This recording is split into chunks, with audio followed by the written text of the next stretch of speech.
ปี 1993 หุ่นยนต์ตัวหนึ่งคลานเข้าไปในช่องแคบกลางมหาพีระมิดแห่งกีซ่าช่องนั้นกว้างเพียง20เซนติเมตรมืดสนิทและไม่เคยมีมนุษย์คนไหนเข้าไปได้มันคลานไปได้63เมตรแล้วก็หยุดเพราะข้างหน้ามีประตูหินขนาดเท่าฝ่ามือปิดสนิทมีเดือยธงแดง2 อันฝังอยู่บนหน้าประตู32 ปีต่อมาหุ่นยนต์อีกตัวคลานเข้าไปอีกทางหนึ่งในพีระมิดหลังเดียวกันแล้วมันก็หยุดด้วยเหตุผลเดียวกันระหว่าง2 เหตุการณ์นั้นยังมีประตูอีก2 บาน4 ครั้งที่เราส่งเครื่องจักรเข้าไปในกองหินที่ใหญ่ที่สุดที่มนุษย์เคยสร้าง4 ครั้งที่เราไปหยุดอยู่หน้ากีดขวางซึ่งใครบางคนตั้งใจวางไว้เมื่อ 4,500 ปีก่อนและ4 ครั้งที่เราไม่ได้คำตอบกลับมานี่คือเรื่องของประตู4 บานนั้นและเรื่องของบานที่5ที่กำลังจะถูกเปิดในปีนี้มหาพีระมิดแห่งกีซ่าสร้างขึ้นราว 2,560 ปีก่อนคริสตกาลให้กับฟาโรห์คูฟู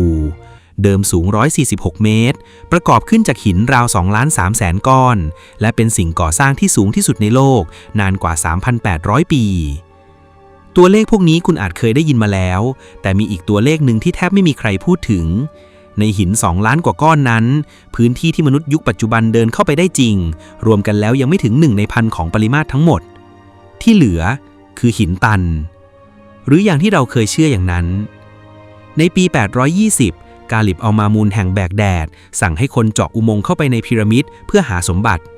พวกเขาทุบหินอยู่หลายเดือนจนทะลุถึงทางเดินภายใน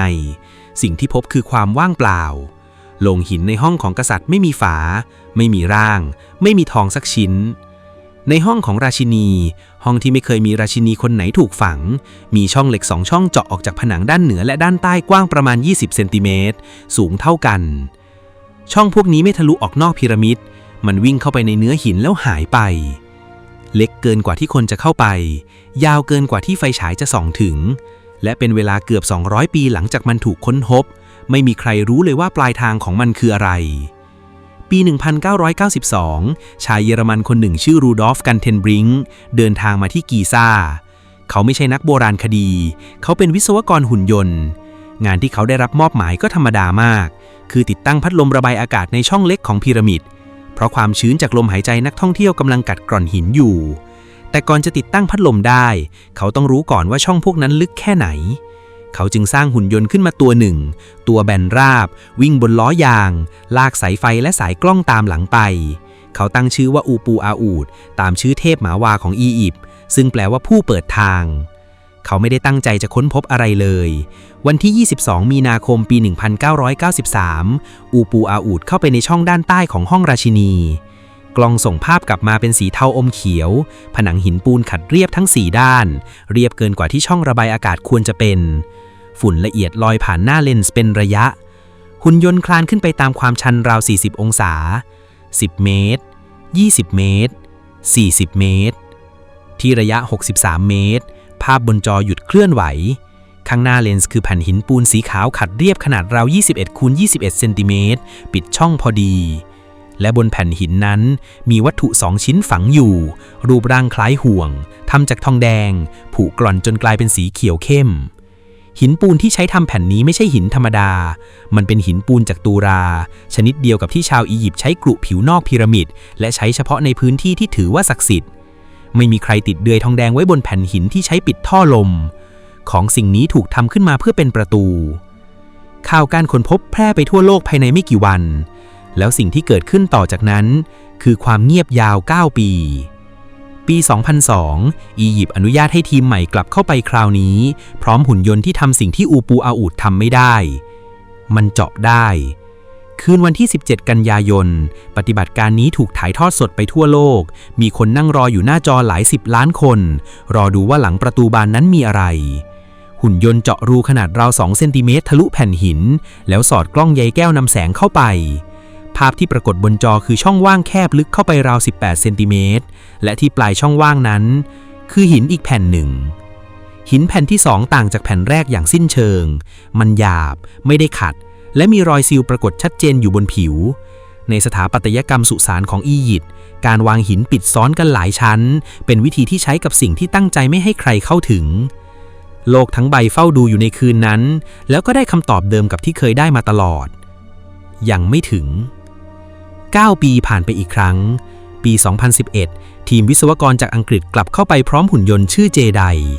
จุดเด่นของมันคือกล้องที่งอได้เส้นผ่านศูนย์กลางไม่ถึง1 เซนติเมตรออกแบบมาเพื่อสอดผ่านรูเดิมที่เจาะไว้เมื่อ9 ปีก่อนแล้วหันกลับไปมองด้านหลังของประตูเป็นครั้งแรกที่มนุษย์ได้เห็นอีกด้านของแผ่นหินนั้นสิ่งที่กล้องเห็นคือผิวหินที่ถูกขัดจนเรียบด้านหน้าของประตูเรียบเพราะเป็นด้านที่หันออกแต่ด้านหลังด้านที่ไม่มีใครควรได้เห็นก็ถูกขัดเรียบเช่นกันมีคนตั้งใจทำให้ด้านที่มองไม่เห็นนั้นสวยงามและบนพื้นของช่องว่างมีรอยเขียนด้วยสีแดงเข้มเป็นสัญลักษณ์ที่ดูเหมือนตัวเลขและเครื่องหมายของช่างก่อสร้างนักอียิปโตวิทยาบางคนอ่านได้ว่าเป็นเลข121ซึ่งอาจหมายถึงความยาวของช่องนี้ในหน่วยศอกอียิปต์เป็นลายมือของคนที่ตายไปแล้ว 4,500 ปีเขียนทิ้งไว้ในที่ที่เขารู้ดีว่าไม่มีใครได้อ่านเจไดทำงานได้ไม่นานก็ต้องหยุดโครงการถูกระงับแล้วประตูบานนั้นก็กลับไปอยู่ในความมืดอีกครั้งปัญหาที่แท้จริงไม่เคยเป็นเรื่องหุ่นยนต์ปัญหาคือทุกครั้งที่เราอยากรู้ว่าข้างในพีระมิดมีอะไรเราต้องเจาะเข้าไปและการเจาะคือการทำลายปี 2015 ทีมนักฟิสิกส์และวิศวกรจากฝรั่งเศสญี่ปุ่นและอียิปต์เริ่มโครงการชื่อสแกนพีระมิดด้วยวิธีที่ไม่ต้องแตะหินแม้แต่ก้อนเดียวพวกเขาใช้มิวออนทุกวินาทีมีรังสีคอสมิกจากนอกระบบสุริยะพุ่งชนชั้นบรรยากาศโลกแล้วแตกตัวออกมาเป็นอนุภาคที่เรียกว่ามิวออนมันตกลงมาเหมือนฝนที่มองไม่เห็นทะลุหลังคาบ้านทะลุผ่านร่างกายคุณในวินาทีที่คุณกำลังฟังผมอยู่นี้มิวออนทะลุหินได้เป็น100 เมตรแต่ยิ่งหินหนามันยิ่งถูกดูดซับไปมากถ้าวางเครื่องตรวจจับไว้ในพีระมิดแล้วนับมิวออนที่ตกลงมาในแต่ละทิศไหนนับได้มากกว่าที่ควรจะเป็นแปลว่าทิศนั้นมีหินน้อยกว่าที่ควรจะมีแปลว่ามีที่ว่างพวกเขาวางเครื่องตรวจจับทิ้งไว้เป็นเดือนแล้วปล่อยให้จักรวาลเอ็กซเรย์พีระมิดปี 2017 ข้อมูลชี้ไปที่โพรงใหญ่เหนือแกรนด์แกลเลอรี่ยาวอย่างน้อย30 เมตรและมีโพรงเล็กกว่าอีกจุดอยู่หลังเห็นรูปหน้าจั่วด้านเหนือลึกจากผิวนอกเพียงราว80 เซนติเมตรปี 2023 ทีมงานพบรอยต่อระหว่างก้อนหินที่แคบพอจะสอดกล้องขนาด5 มิลลิเมตรเข้าไปได้ภาพแรกจากด้านในกลับมาในเดือนกุมภาพันธ์ปีนั้นเป็นทางเดินยาว9 เมตรกว้างราว2 เมตรเพดานเป็นจั่วแหลมผนังหยาบมีรอยเครื่องมือพื้นไม่เรียบและว่างเปล่าไม่มีวัตถุใดอยู่ในนั้นเลยทางเดินที่ปิดตายมา 4,500 ปีไม่มีอะไรอยู่ในนั้น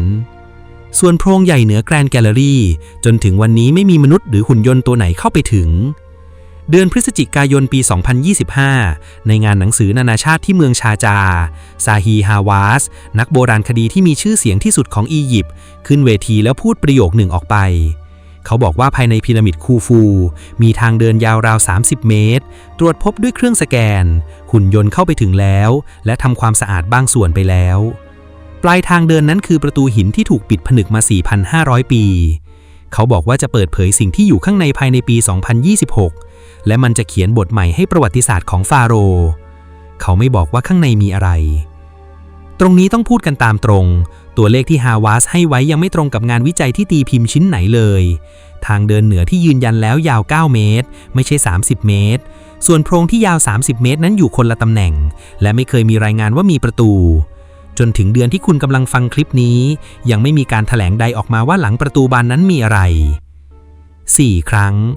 ปี 93 เราเจอประตูปี 2002 เราเจาะทะลุมันแล้วเจอประตูอีกบานปี 2011 เรามองไปด้านหลังของมันแล้วเจอลายมือของคนที่รู้ว่าไม่มีใครได้อ่านปี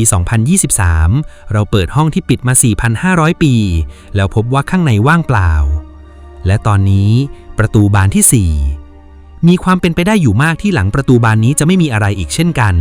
โพรงหลายแห่งในพีระมิดอาจเป็นเพียงช่องว่างทางวิศวกรรมที่ช่างทิ้งไว้เพื่อกระจายน้ำหนักหินด้านบนไม่ใช่ห้องซ่อนลับแต่ทุกครั้งที่เราไปหยุดอยู่หน้าหินแผ่นหนึ่งในนั้นเราได้เรียนรู้อย่างหนึ่งเสมอคนที่สร้างพีระมิดหลังนี้ขัดผิวหินด้านที่ไม่มีใครได้เห็นเขียนตัวเลขทิ้งไว้ในที่ที่ไม่มีใครได้อ่านและวางหินซ้อนกันเป็นหลายชั้นในความมืดที่ไม่มีแสงจะส่องถึงอีกเลยพวกเขาไม่ได้สร้างมันไว้ให้เราดูถ้าปีนี้ประตูบานนั้นถูกเปิดจริงคุณคิดว่าข้างในจะมีอะไรครับลองเขียนไว้ในคอมเมนต์แล้วกลับมาอ่านกันอีกทีตอนที่เรารู้คำตอบกดติดตามช่องไว้นะครับผมจะทำคลิปตามต่อทันทีที่มีการแถลงออกมา